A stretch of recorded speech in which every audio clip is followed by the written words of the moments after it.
Hello there. Is this Skydive Swansea? Hi. Oh yeah, I'm just wondering. Well, me and my friend are trying to do a booking for a jump. We were just wondering when we'd be able to do it because we were hoping to do it in the next few weeks, if possible. Yeah, I've got the form here and I've just filled it out. Chest still needs to fill us out. I've done it. It's just all the payment stuff. And when we're doing it the 13th of February at midday. So I'm committed to this, and at the moment I'm really looking forward to it. But I just got to fill out all the boring stuff first before we can get to the interesting stuff. I have done this sort of very official yellow doctor certificate, so it's sort of covering me if I do sort of die. First one was Byron Bay, Australia, while I was backpacking. This is probably about, I don't know, a year and a half, 2 years ago now.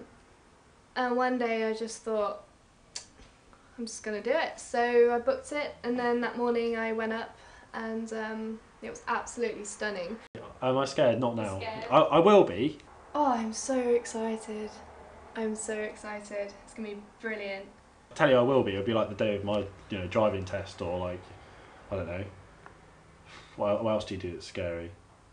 So scary. The first time we do it is so scary, as you're going to find out soon enough. We got a text a few days ago just saying the plane wasn't ready because they were refurbishing over winter, but they've had a few problems with the snow and things. So we've got another week, which means for me, who's never done a dive before, I've got another week to worry about it and wonder what the hell's going to happen, and wonder what's going to happen to my parachute. So I've been doing some little sketches with my skills to try and depict sort of what I'm thinking might go wrong altogether.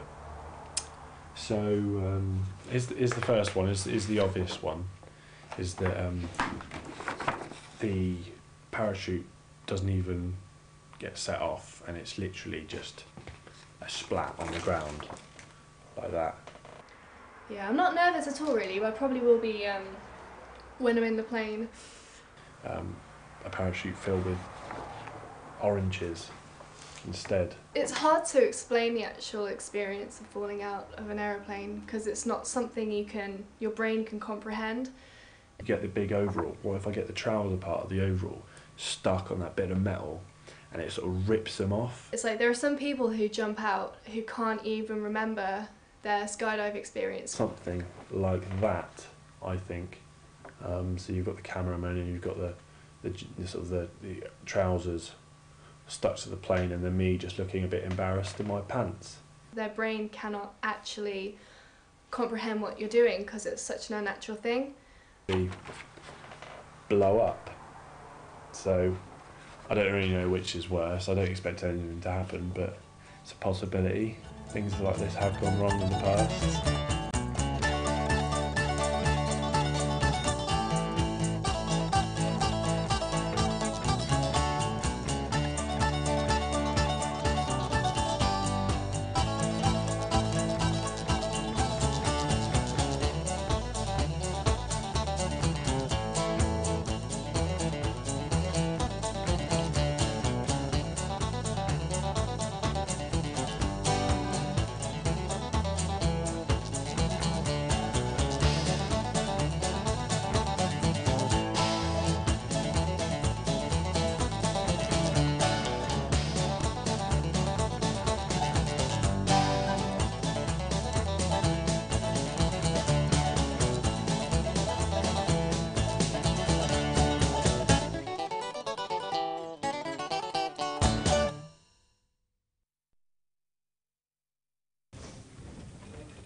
Picked a lovely day for it.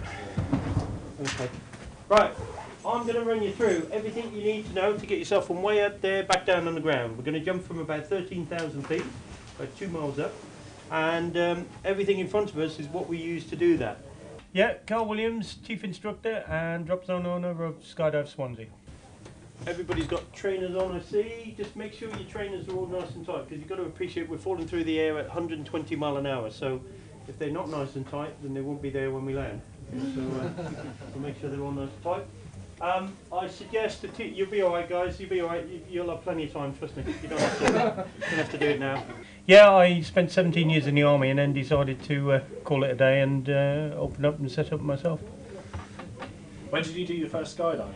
I did it when I was 16 years old before I joined the army. I did 2 jumps on that day and then didn't jump again until I was about 24 years old, and been doing it ever since.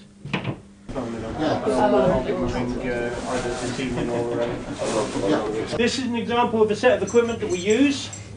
We carry 2 parachutes on board, got a main parachute here and a backup here. I personally have had to use a reserve once in about 2,000 tandems, so it's not a regular occurrence, but it's nice to know it's there. We have to give you some kind of headgear, so this is it. Biggles look-alike hat, and on the back of the hat we got the goggles. Now, bearing in mind the speed that we're travelling, imagine driving your car 120 mile an hour and sticking your head out the sunroof. That's what you're going to experience. Okay. So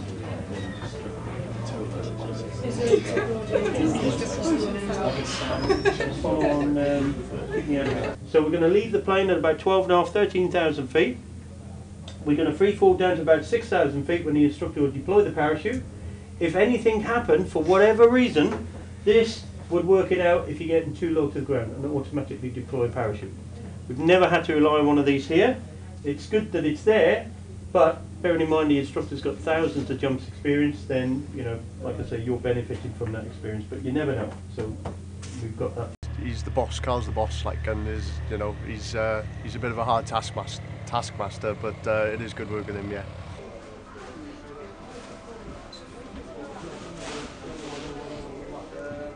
I haven't gone for my tandem rating yet. I work as a cameraman, but I will be going for it this year. The reason I want to get it is because you get to jump with people who've never jumped before. So you're always meeting people who are experiencing it for the first time. So that's the best part about working here, is meeting people who've never done it, you know. How's it going, right?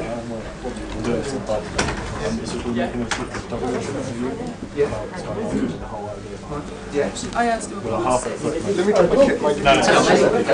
No, sorry mate, 2 seconds. No, I'll Skydive myself.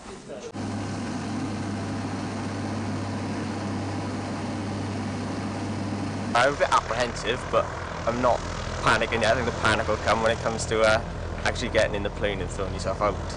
They said 2,000 jumps, didn't they? 2,000 jumps, and he's never had to use the reserve, so.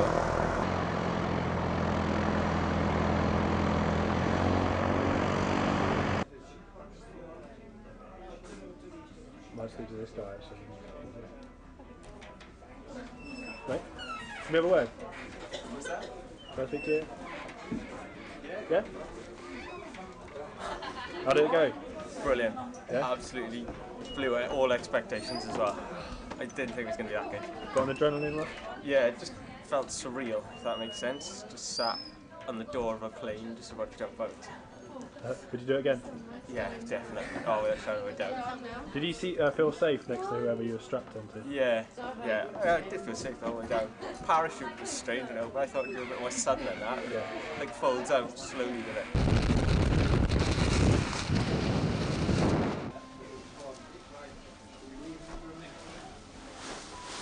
Started my tandem myself, and just started jumping for fun. They needed people to pack the tandems, I just trained up for it, happy days.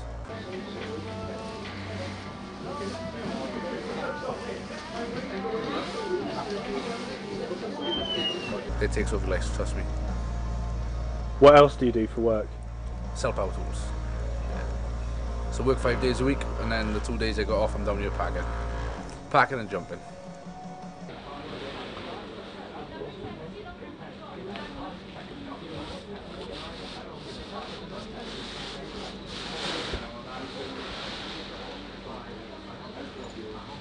Do you have many people like, really scared that come through? Or? Yeah, you have the odd one or two. Like, they tend to be the bigger guys that act hard on the ground, and then when they get in the plane and their face turns white, then yeah, good times. Well, basically, a lot of administration goes into running a parachute centre. So during the week, I mean, invariably we normally book in about 50, 60 people a weekend. So that takes a lot of paperwork, a lot of effort, and yeah, that's what I do during the week, apart from drinking lots of beer. It's not sort of a career choice. The people who fall into it would just be at the DZ anyway, you know, so they'd be here packing and things, and even on the bad weather days, you get the boys coming down just because through routine. So you just want to be here, you know. And so I wouldn't say it was a career choice. It's more of like a, I don't know, a lifestyle choice, I suppose. I'm just a club member, basically, general jumper. Just happened to be sitting on the desk when you guys walked in, so that's why I'm here now. What do your family and friends make of it? They're okay with it, really. You know, people are generally interested to see what it's about. I think when you know someone who's in the sport, you get the other side of it, which you don't often see on television and some of the other things. So, yeah, people are generally interested and, you know, ask questions and stuff.